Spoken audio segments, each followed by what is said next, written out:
रिया वापस अपनी जॉब के चलते गुड़गांव में रहने आई थी। इतने समय तक वर्क फ्रॉम होम करने के बाद रिया का मन अब दोबारा ऑफिस जाने का बिल्कुल भी नहीं था, पर उसे बहुत ही कम रेंट में गुड़गांव का एक स्पेशियस अपार्टमेंट मिल रहा था। इसलिए उसने सोचा कि क्यों ना वो फिर से ऑफिस जाना ट्राई करे। मूव इन करने के बाद जब रिया अपनी बिल्डिंग में पहुंची तो उसे एक बात बहुत अजीब लगी। रिया के फ्लोर के सभी फ्लैट्स खाली थे। रिया ने जब लैंडलॉर्ड से इसका कारण पूछा तो लैंडलॉर्ड ने उसे बताया कि क्योंकि लॉकडाउन खुले हुए थोड़ा ही टाइम हुआ है, इसलिए अभी भी ज्यादातर लोग अपने घरों में ही हैं। लैंडलॉर्ड ने कहा कि कुछ दिनों में ये सब फ्लैट भर जाएंगे। लैंडलॉर्ड के कहने के बावजूद बिल्डिंग के पूरे फ्लोर पर अकेले रहने से रिया थोड़ा घबरा रही थी, पर वो एडवांस रेंट भी पे कर चुकी थी। इसलिए उसने इस बात को इग्नोर करते हुए अपना सामान अनपैक करना शुरू कर दिया।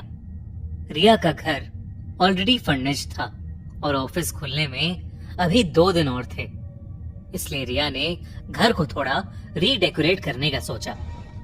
रीडेकोरेशन करते हुए रिया ने पहले से रखी एक अलमीरा को खिसकाया तो उसे वहाँ एक नीले रंग का लॉकेट पड़ा मिला। रिया को वो लॉकेट काफी पसंद आया और उसने तुरंत ही वो लॉकेट पहन लिया और अपने काम पर लग गई। कुछ ही देर में रोज की तरह रिया की मम्मी को उसका कॉल आया और बात करते हुए ही अचानक से रिया को अपनी मॉम की वॉइस में डिस्टरबेंस आने लगी। कुछ ही सेकंड्स में उसे फोन पर किसी अजीब भाषा में किसी के बड़बड़ाने की आवाज आने लगी। ऐसा लग रहा था कि जैसे कोई मंत्र उच्चारण कर रहा हो। इससे पहले रिया कुछ समझ पाती, फोन में से एक तीखी कान सुन्न कर देने वाली आवाज आने लगी। रिया ने फटाफट से फोन काट दिया। उस आवाज से रिया का सर चकरा गया था। रिया ने अपनी मॉम को टेक्स्ट डालकर उनसे बाद में बात करने को कह दिया। रिया के सर में अचानक से दर्द होने लगा था, तो रिया ने थोड़ा रिलैक्स करने के लिए अपने लिए कॉफी बनाई और अपने लैपटॉप पर मूवीज ब्राउज करने लगी। रिया को समझ ही नहीं आ रहा था कि वो कौन सी मूवी देखे। रिया के ब्राउज करते करते ही लो बैटरी होने की वजह से उसका लैपटॉप शट डाउन हो गया और लैपटॉप की काली स्क्रीन में जो रिया को दिखा उससे वो बिल्कुल चौंक उठी। एक बूढ़ा बाबा ठीक उसके पीछे खड़ा हुआ था और पलक झपकते ही वो वहां से गायब हो गया। रिया के होश उड़ चुके थे, पर वो वहम और असलियत के बीच कंफ्यूज होने लगी थी। उसने पीछे मुड़कर देखा पर वहां कोई भी नहीं था। रिया को डर लगने लगा था। उसने पूरे घर का एक चक्कर लगाया पर उसे कोई भी नहीं दिखा। रिया के गले में अभी भी वो लॉकेट था और वो उसे पहने ही सो गई। देर रात रिया को अपनी गर्दन पर एक खिंचाव महसूस हुआ जिससे उसकी नींद खुल गई। आंखें खुलते ही उसने देखा कि उसकी गर्दन का वो ब्लू लॉकेट हवा में था, मानो उस लॉकेट को कोई खींच रहा हो। रिया बुरी तरह घबराने लगी। उसने हिम्मत करके जैसे ही उस लॉकेट को हाथ। प्रतापगढ़ नाम का एक गांव था जहां सभी लोग खुशी खुशी रहते थे। मकर संक्रांति कुछ ही दिनों में आने वाली थी और सभी लोगों में बहुत उत्साह था। बाजारों में बहुत भीड़ थी और लोग तरह तरह की पतंगे खरीद रहे थे। उसी गांव के जंगलों में एक चुड़ैल रहा करती थी। चुड़ैल भी एक दिन बाजार में आकर खड़ी हुई। वाह, कितनी सुंदर पतंगे हैं। एक काम करती हूँ, मैं भी ले लेती हूँ। इस बार मेरा भी मन है कि मैं इन गांव वालों के साथ मकर संक्रांति मनाऊं। चुड़ैल जाकर एक दुकानदार से पतंग मांगती है। वाह वाह, तुम्हारी पतंगे तो बड़ी सुंदर है, मुझे भी चाहिए। लेकिन दुकानदार चुड़ैल को ऐसे अपनी दुकान पर खड़ा देखकर नाराज हो जाता है। अरे ओ चुड़ैल कहेगी, चल भाग यहाँ से, मैं तुझे कोई पतंग नहीं देने वाला हूँ। मगर ऐसा क्यों? अरे मैं भी तुम लोगों के साथ संक्रांति मनाना चाहती हूँ।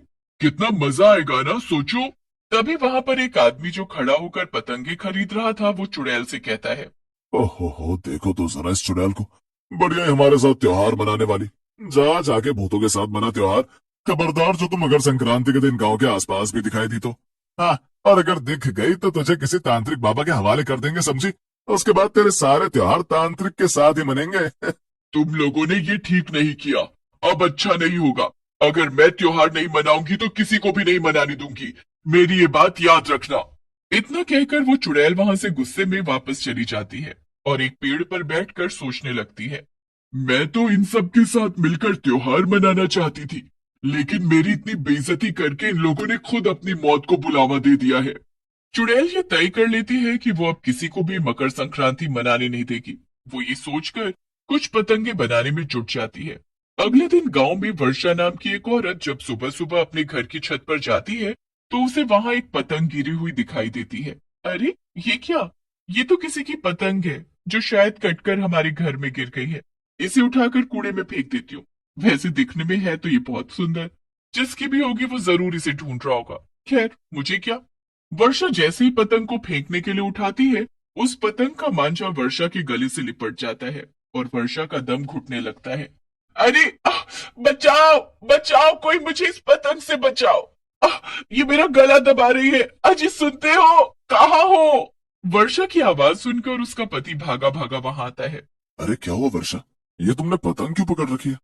अरे मैंने पतंग को नहीं बल्कि इस पतंग ने मुझे पकड़ रखा है। इसके मांझे से मेरा गला दब रहा है। जल्दी मुझे बचाओ, मेरा दम घुट रहा है।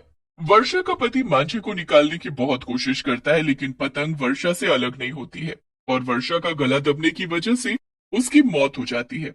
वर्षा का पति जोर जोर से रोने लगता है और पूरे मोहल्ले के लोग इकट्ठे हो जाते हैं। अरे भैया, ये सब भला कैसे हुआ? कुछ समझ नहीं आ रहा मुझे। न जाने कहां से पतंग हमारी छत पर आ गिरी और इसके मांझे ने वर्षा का गला दबा दिया। अरे लगता है कि ये कोई भूतिया पतंग है। लोग आपस में बातें करते रहे और थोड़ी देर बाद वहां से चले गए। अगले दिन फिर से एक दूसरी औरत रिंकी की घर की छत पर वैसी एक पतंग आकर गिरी। अरे ये तो किसी की पतंग आकर गिरी है। ओह, मगर लोग कह रहे हैं कि ये कोई भूतिया पतंग है। लेकिन इसे देखकर तो ऐसा कुछ भी नहीं लग रहा। अरे क्यों इसे फेंकूं? इतनी अच्छी तो पतंग है।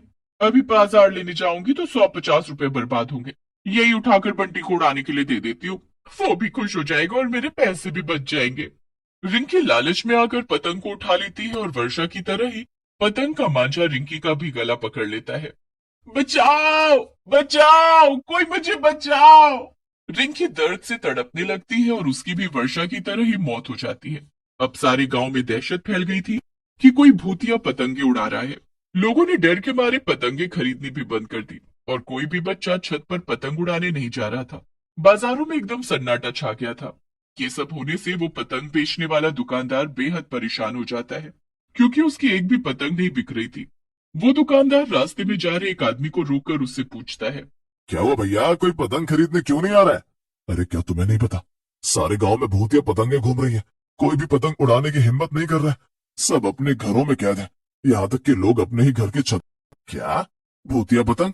हाँ, वो पतंग जिस किसी के भी हाथ लगती है उसकी मौत तो तय है। पतंग का मांझा सामने वाले का गला दबाकर उसे मार देता है। अगर तुम्हें अपनी जान प्यारी हो तो तुम भी अपनी यह दुकान बंद करके घर पे बैठो। अरे ठीक है, मुझे सलाह मत दो, जाओ यहाँ से। फिर वो आदमी वहां से चला जाता है। लगता है ये उसी चुड़ैल का काम है। उसने मुझे धमकी भी दी थी, शायद वो अपनी बेइज्जती का बदला ले रही है। ठीक है, तो इस बार उसने गलत आदमी से पंगा लिया है। मैं भी देखता हूँ कि वो कैसे हम सबको मकर संक्रांति मनाने से रोकती है। इसके बाद वो दुकानदार गांव के जंगलों की तरफ गया जहां वो चुड़ैल रहती थी। दुकानदार ने देखा कि चुड़ैल के पास बहुत सारी पतंगे थी और वो उसमें मांझे लगा रही थी। मेरी प्यारी पतंगो, तुम खूब ऊंचा उड़ना और उसके बाद किसी न किसी गांव वाले की छत पर जा गिरना और जो भी तुम्हें उठाएगा तुम उसकी गर्दन पकड़ लेना और उसे मार डालना। और फिर होगा मेरी बेइज्जती का बदला पूरा। ओह, तो यही है वो भूतिया पतंगे जिन्होंने सारे गांव वालों की नाक में दम कर रखा है। वाह चुड़ैल, सजा आराम से सजा अपनी इन पतंगों को। तू इन्हें चाहे जितना तैयार कर ले, अब मैं तुझे तेरे मकसद में कामयाब नहीं होने दूंगा। चुड़ैल अपनी सभी पतंगे तैयार कर लेती है और एक पतंग लेकर गांव की तरफ चली जाती है। तभी पीछे से दुकानदार आता है और उसकी सारी पतंगे उठा लेता है। वो भागा भागा अपनी दुकान पर गया और उसने चुड़ैल की पतंगे वहीं छुपा दी और अपनी पतंगे लेकर वापस आ गया। दुकानदार वहां से चला जाता है और चुड़ैल वापस आ जाती है। अगले दिन मकर संक्रांति थी और चुड़ैल फिर से एक पतंग को हवा में छोड़ आती है। अब ये भूतिया पतंग जिसके भी घर में गिरेगी वही होगा मेरा अगला शिकार। आज तो मैं किसी को भी संक्रांति मनाने ही नहीं दूंगी। काफी देर हो जाती है, लेकिन आज भूतिया पतंग की वजह से किसी की भी जान नहीं गई थी। इस सब से चुड़ैल काफी परेशान हो जाती है। अरे ये क्या, आज गांव में कोई भी मेरी भूतिया पतंग का शिकार नहीं बना? ऐसा कैसे हो सकता है? मेरी पतंग ने अपना काम क्यों नहीं किया? ये सब हो क्या रहा है? मुझे तो कुछ भी समझ नहीं आ रहा। लगता है मुझे ही जाकर पता लगाना पड़ेगा। चुड़ैल वापस गांव में जाती है और देखती है कि लोग खुशी खुशी मकर संक्रांति मना रहे थे। हर तरफ खुशी का माहौल था और आसमान रंग बिरंगी पतंगों से भरा हुआ था।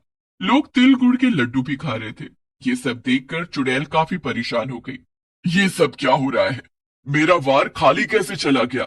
चुड़ैल दूर खड़ी होकर ये सब सोच ही रही थी कि तभी वही दुकानदार वहां पर आ गया। क्या हुआ चुड़ैल की बच्ची, क्या सोच रही हो कि हम सब तुम्हारी उन भूतिया पतंगों से कैसे बच गए? हाँ, तू तू यहाँ? तो ये सब तेरा ही किया धरा है ना?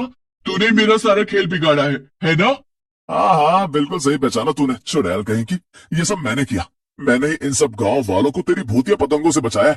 मैंने पहले तेरी सारी पतंगे अपनी अच्छी पतंगों से बदल दी थी और इसलिए तेरी उड़ाई पतंग की वजह से किसी की भी जान नहीं गई। तेरी इतनी हिम्मत?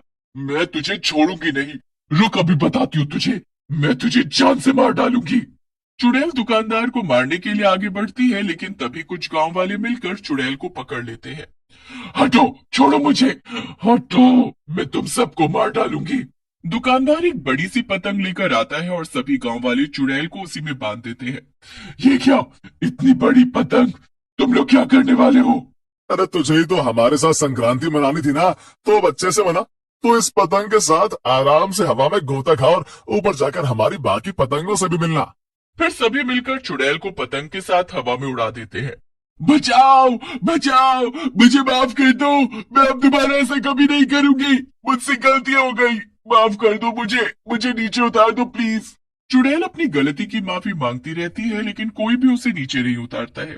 थोड़ी देर बाद चुड़ैल की पतंग को एक दूसरी पतंग काट देती है और वो धड़ाम से नीचे आकर गिर जाती है। आई आई, बड़ी जोर की लगी है। आई, ओ मेरी तो कमर ही टूट गई। आई। चल अब यहाँ से जल्दी भाग जा, और अगर तुझे दोबारा गांव के आसपास में देख लिया ना तो इस बार जाने नहीं देंगे, समझी? चुड़ैल वहां से तुरंत भाग जाती है और दोबारा कभी किसी को नजर नहीं। आप लोगों ने बुलाया वो बहुत बड़ी बात है। उसके बाद फ्रेंड्स एंड फैमिली ने देखा, पहले तो यकीन ही नहीं हुआ। बोले कि कहाँ भाई, एकदम से कहाँ पहुँच गए। लेकिन फिर भी जो स्टोरी सुनी, आधे से ज़्यादा तो मुँह ही बना के उन्हीं से रिलेटेड थी। कुछ दोस्तों के मुंह बन गए थे। मैंने बोला कि पिछले पॉडकास्ट में थोड़ा सा मुंह बनाए, इस बार अच्छे से बना के आएंगे। सारे पत्ते खोल दो। पर मजा आया था भाई पिछले वाले में जो आपके साथ किया था। इस बार कुछ और तगड़ा कर दो। बिल्कुल, इस बार और मजा दिला दो हमें। इस बार भर भर के हमारे पास शुरू कहानी करते हैं आपकी वही पंजाब वाली स्टोरी जो आप बता रहे थे।